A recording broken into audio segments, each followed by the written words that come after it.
就不知道是被谁哪个乞丐摸走，可能是路边的乞讨的乞丐小孩，不然就是各种陌生人。然后莫名其妙手机就不见了，因为我们就只顾着扛着一个韩国女生，所以现在我们在寻找手机。完全找不到，傻眼！我刚刚讲说我要给他3万披索，然后为了找手机，干超扯。他们这边的犯罪结构网路太缜密了，所以你需要一关找一关，慢慢找，然后他们就会故意在每关不同的地方把你挡下来，不跑到最高层。紧急事件，我手机不见了。这个人手机，我的手机不见了。我先跟大家讲，大概事情状况怎么样哈。就是事情状况呢，是我们跟我们一个韩国朋友呢约去，想说去 club 喝酒，还有一个台湾女生去 club 喝酒，结果呢，那个韩国女生喝太快了，所以她可能一下就醉了，而且醉得很厉害。是不是太快？是我跟另外一个台湾女生去附近绕个5分钟，你们突然说她爆掉了。对，因为她酒量真的太差，是突然爆掉然后那不是重点，重点是我们就很好心想说，因为我们住同个饭店，我跟雨辰就想说，好，我们要扶她回去，赶快回去，不要再玩了。我们扶她回去的时候，我们就到外面的时候，一群小朋友围上来，然后在那里叽叽喳喳，不知道讲什么事情。这时候我最有印象，是因为你们扶着出来的时候，然后那女生的就是场面非常之混乱。我们那个韩国朋友，他拖鞋还掉了，我们就还帮他拎着。然后到外面的时候是发生说，你们架着他嘛，吴军还拿出手机要叫贵的，可是这时候啊，韩国女生突然暴吐是要吐在她脚上，吐在她往那个裤子上面，然后还溅到你的鞋子，然后跟你讲你脚小心。这时候我就跟吴军讲说，你不要叫贵要不然会收更多的清洁费，所以我们才先把贵就先取消。就是说那小朋友啊，我手上都有取消的时候，我真的那时候取消。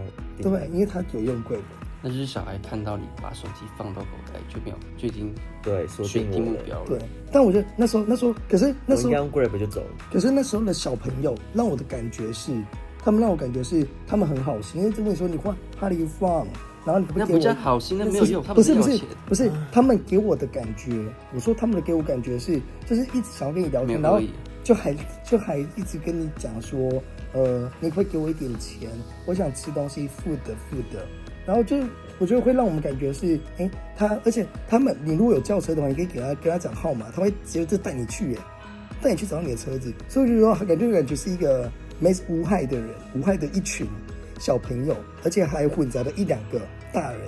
我等一下跟你讲说，他们给我的后续年不在的时候，他们其实是一个团体。我可以跟你讲说为什么我看到什么东西，然后主要是过程是这样子，然后再来是他们上车之后啊，他们要上，我马上就发现没带，因为我们贵本就取消，那我就跟这群小朋友一个大人。先说一下为什么贵取消，因为他看到女生太醉了，他一看到我们在要上车的时候，他就不要，他就开走，对，所以我们只好取消这个车，然后再找其他的车上去。这群小朋友有一个头。我就跟他讲说，就那个跟我讲说是台湾No.1那个白色衣服男生，好，然后我就跟他讲说，我们要回这个饭店，你有没有车子可以载我们去？然后我就跟他讲说，那100披索可不可以？他连100披索都 OK， 所以我就觉得，那真的很好居然可以这么便宜，然后就让我们回去。那不是小朋友，那是大人吧？那大人，但我觉得那小朋友的头，我等下跟你说为什么。然后他们就架上去之后，架着那女生，然后上去这台车之后，就也有真的安全到饭店。可是，一上这台车2分钟之后，雨辰要打电话给我，就这时候是2点12分，所以我都有他时间记录。这时候2点12分，雨辰会打电话给我，跟我说手机不见了。我们这时候就在外面找到3点半。而且重点，我们上车的时候，计程车司机还叫我们给小费给那个帮他拦车的人，也就是那个人，我们还给他100块，超荒谬了！帮完轿车可以拿100块，然后计程车司机才拿100块，傻眼。所以他们可能是团伙。在那边就找很久的手机，然后我一开始还跟小朋友讲说 ，if you 反正就是英文啊，就是如果你找，我就问我们朋友，然后我们就跟他讲说，如果你找到我们手机的话，我给你5000披索。小朋友就一开始就觉得说，就是这都找不到，而且是不是他们拿的？这时候我就转向跟那个小朋友的头，为什么我觉得他小朋友头是，那小朋友只会找那个白色衣服的男生讲话，然后那白色衣服男生跟他们讲话的话，然后他们好像就又觉得说，就是那画面感就会让我觉得说，小朋友会觉得说他分钱分不够，或是觉得说可以感觉在等他下命令的感觉。所以后面我就狂问大人，我跟他讲说，如果你找到的话，就给你1万披索。我就跟每个人这样子讲。加码。对，我想说，我觉得可以找回来比较重要。到最后面他们就是有一个男生就跟我讲说，没关系，只要你找到就好。但你有钱吗？你有钱的话，我可以帮你问更多人。他就这样子跟我讲，所以我讲说好，那感觉真的只用钱解决。到最后他们就帮我找这间夜店的老板出来。目前我觉得老板感觉真的可以帮我们。所以我就跟他讲说，如果真的找回来，给他3万披索，另外再给他自己是5000披索。然后他就留了我们电话，他是目前是跟我讲说，他知道是哪个小朋友拿的，可是目前还没有办法拿到手机。我不知道是因为我没有办法拿出现金给他看，因为他一直问我说 cash， 他也要现金，对，都为了钱，感觉很差，就是垃圾。我们之前就有看到一些被偷窃的画面，他们都会故意用很多人去围绕在一个人身上，然后比如说有些肢体碰触。让你没有感觉到你的身上正在有东西被爬走，所以那时候刚好我们2个都在扛那女生，所以我们完全不会注意到我们的手上或是口袋的东西被碰到。谁会去注意啊？而且他鞋子掉他鞋子掉的时候，皱起来跟我说他鞋子掉，我还转头过去帮他提着鞋子。对，我手上全部都东西，我根本不知道我口袋，所以我们就是在那段时间里面，然后你的手机就顺势被拿走，所以我们现在就希望手机找回来。我现在只希望手机找回来。我目前的做法就是只能我们留那个电话给那个老板，他如果找到会打给我们。然后我跟他讲说，我今天会把那个钱筹出来给他。然后我觉得很讽刺的是，我们这很有理由，然后经过了一个点叫做黑市，那个黑市呢，就是所有2手的手机或者被偷走的手机都在那边卖，表面上看起来干干净净，很正常，像很一般的手机店，像通讯行那样。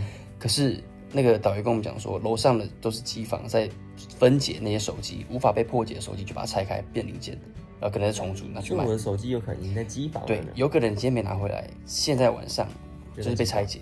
对，所以我现在只能黄金抢救时间。荒谬，拜拜。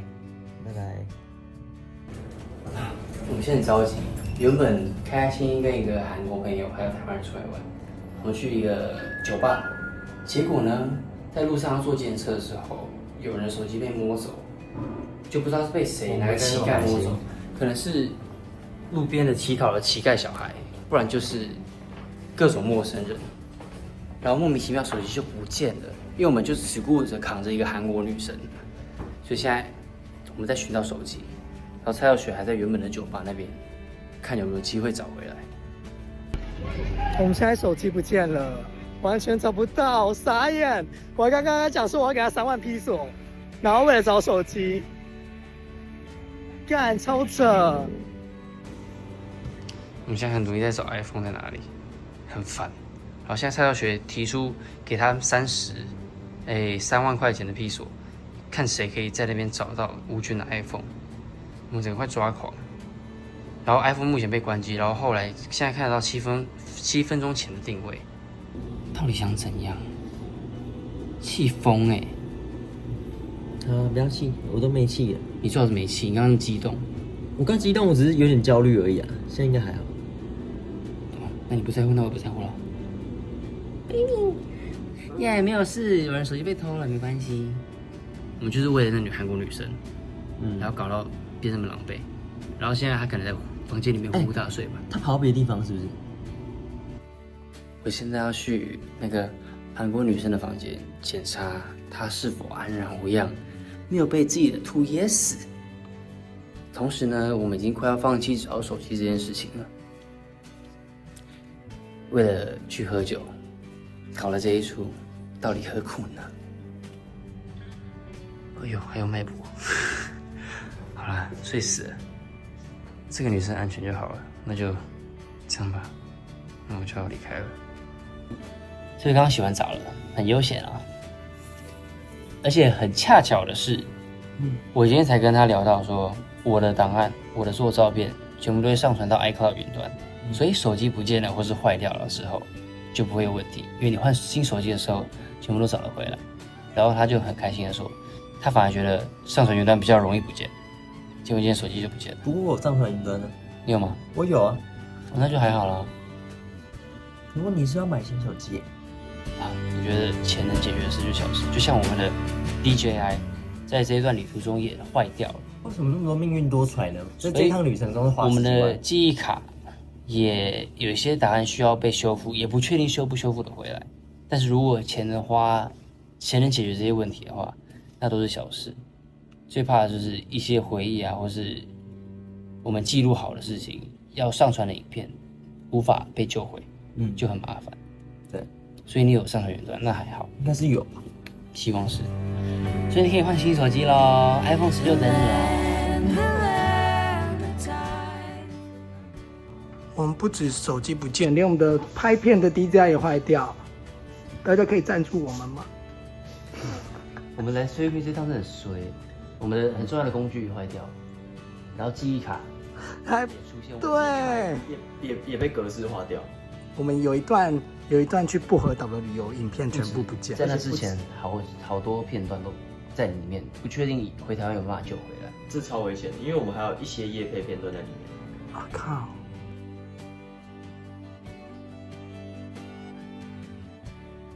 我现在更新一下我们的近况，就是呢，刚刚我收到电话，对，然后有一个人打来说他捡到他的手机，然后想要跟我们会面在一个百货里面，如果请他送来，我们现在人在赌场这边，所以就请他送来这里。然后我问他说：“那你需要什么东西吗？”他说：“我不用拿东西。”有可能是他不想拿钱的意思，也有可能是他没有听清楚我的意思。对。但我觉得一定要给他，要不然因为这边的人，你如果拿到手机，一定是拿去卖啊。那你总不可能还好心自己我还搭计程车来，然后你都不给我什么东西。不一定啊，台湾人就愿意这样做。对，但是菲律宾人家没有什么钱。对，我们当然给他钱，我们会给他，可是他不知道我们会给他。好，让我讲一下，为什么可以他会打他的电话呢？原因很简单，是 iPhone 的功能是按寻找的功能嘛。然后我就在那个电脑上面挂遗失，然后挂遗失之后可以留下我的电话跟我的 email， 还有我上面的讯息。我上面就是切出高额悬赏$500，然后看他们愿不愿意还回来。所以我现在就挑战他们的人性，是他想要这个$500呢，还是会怕我报警抓他呢？让他试试看，这样子。他们应该觉得这边的警方奈何不了他们。对，可能奈何不了他们没错，可是相对而言是你要开出一个价格，让他们觉得说哇，我愿意把它拿回来。所以我就开了一个我觉得蛮合理的价格$500啊，还可以吧？对我们来说很诱人，因为是30个诱人月的薪水。这是另外一位今天维格协助我们的驻点，对，是 Benny。对，我们拿了一堆现金，可是不确定，因为 Benny 跟我们分享说，之前有一个学生遇到一样问题，然后他们约在一个 mall 之后4点没有人出现，他就在爽约人家，然后他约人家出来见面干嘛？这些人真的很糟糕。他开的价格不够高，我这次我们是开高价来利诱他，看会不会出来。其实他们应该不是价格，他们怕我们报警。哦，对。可是这边警察真的会处理吗？对。那个死王八蛋一直想要骗我们去另外一家 mall， 然后我们现在想要把他诱过来这里，因为我不想要去那边找他。然后我们要拿现金，表示我们真的有现金在这里，叫他给我过来，拿手机过来，看看他会不会过。好。目前已经超过4点，那个人还是没出现，不会出现。对，所以你要跟你的手机说拜拜，拜拜，好可怜。我们这趟旅程真的太不顺了。对啊，回去可以换新手机了。各位观众，我们现在回到我们的宿舍了。对，然后呢，我们来看我们的手机啊，它最后的位置在哪里？那最后好像跑到黑市去，就是我们昨天经过的黑市。我来查一下，它到底在哪里？就是它的位置是这里，我来看它附近是什么东西。这里就格外讽刺。这个对面是这蓝色的房子里面。最后显示在这里，就是一个可能是我们昨天经过的黑市那边。对，你的手机继续被肢解掉。然后大家真的要小心的是，他们还想要趁机去调你的账号，他们会假装寄简讯给你说，你有人找到你的 iPhone 了，然后请你登录这个东西，你可以用这个去定位你的手机。可是他只是想要骗你的 Apple ID， 他登录之后，他就可以把你的 iPhone 解锁，然后全部重置之后变成一个新的手机。哦。我们现在要前往市区 again， 从学校到那边要坐40分钟的车，要回去那个夜店里面找。因为刚刚维格的代办他们驻点帮我们问了一下，顺便有点半威胁那边的经理，说我们算是在台湾或者世界上小有名气的人，所以如果不希望我们讲什么他们夜店的坏话的话，请他们尽力帮我们协助。然后他们才说哦，那我们可以去那边看一下监视器，他们指认一下我们长什么样子，然后我们如果认得出，他们知道是哪个小孩拿我们手机的话，他就可以找到他的头目是谁，再请他把手机交出来。可是我们怎么知道？就是他至少知道我们是谁，然后可能看得到哪一个小孩偷的，但我不确定他的外面到底有没有监视器啊。对啊，因为如果是里面的话，那根本没辙。那他应该会直接先帮我们看吧？但他不知道我们长什么样子，所以才需要我们去这样去过去。这是我们今天最后一次希望。现在到门口了，要来找我的手机。对，来找一下他们经理。最终到底会不会成功？然后我们跟刚刚他们其中一个员工讲完话，他说他们有跟几个小孩问的话，然后他们找不到那个小孩，对，所以他们知道是谁，然后就说他们找不到他，那到底叫我们来干嘛？但我觉得这个人想要故意先挡下来，因为刚刚讲话那个不是经理，所以刚刚那个 Benny 请他找经理出来跟我们讲，因为 Benny 联络的是经理，有可能这个人是他们的共犯，所以想要先把这件事情挡下来，然后我们就可以这样摸鼻子走人，看看我爸跟经理讲的话。好，现在经理要带我们去楼上，可能是机房之类的吧，应该不会有危险吧？我觉得在这种地方，跟他们去一些比较私密的地方都有危险，希望不会有事。我们现在这边看他的监视器画面，现在找真的经理出来，然后好像有要解决的意思，但不确定到底有没有办法找到。这我们出来的画面，然后这是我，然后我们的视角就在一个监视器看不到的地方，就这样消失。对啊，所以我们现在要离开这里了。然后目前的境况就是呢，我们刚经历了层层关卡的感觉。我是觉得他们这边的犯罪结构网络太缜密了，所以你需要一关找一关，慢慢找，然后他们就会故意在每关不同的地方把你挡下来，不跑到最高层。可是我刚刚有觉得经理他是有诚意的，他是愿意帮忙。对啊。所以我们刚刚看了他的监视器之后，我们跟他们说，如果这个手机有办法回来到这间夜店的话，我们还是可以给他们钱。对啊。因为他们可能比较有意愿把手机拿到这个店里面，而不是直接给本人，怕我们会报警。对。然后刚刚外面这个超有鬼，因为我们一开始来的时候，他直接跟他们这边的人回报说，我们是来拿手机的，然后他说明天有手机的话再回来拿。但我们一来是说我们昨天在那边丢手机，我们根本没有说我们是来拿手机，或者是明天再回来拿。他就想把我们打发走。什么意思？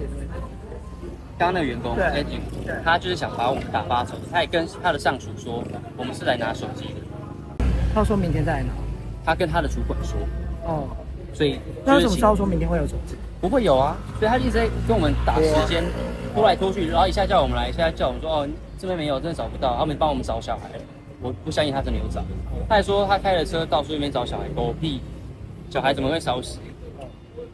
对啊，所以真的得找到最源头的人，才有办法帮你。所以我们现在只能祈求他们真的有办法传达到这个讯息，然后还我们手机。对。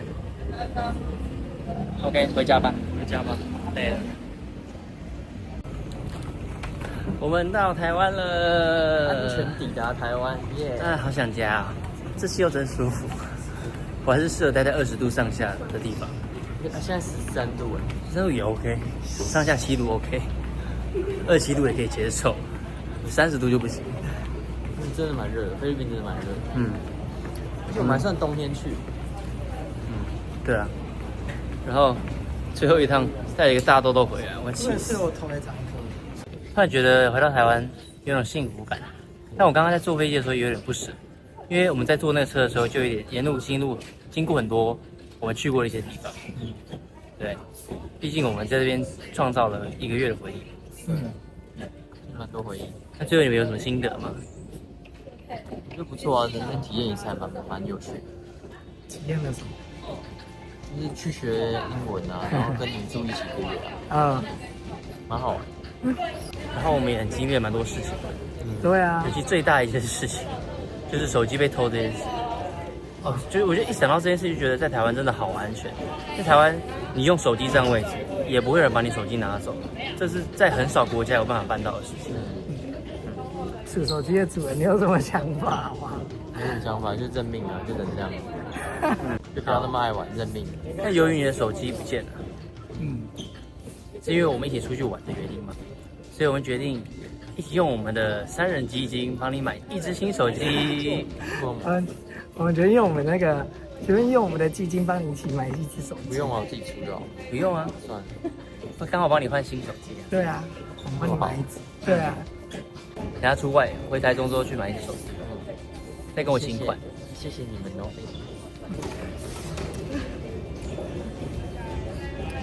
带着换新手机了。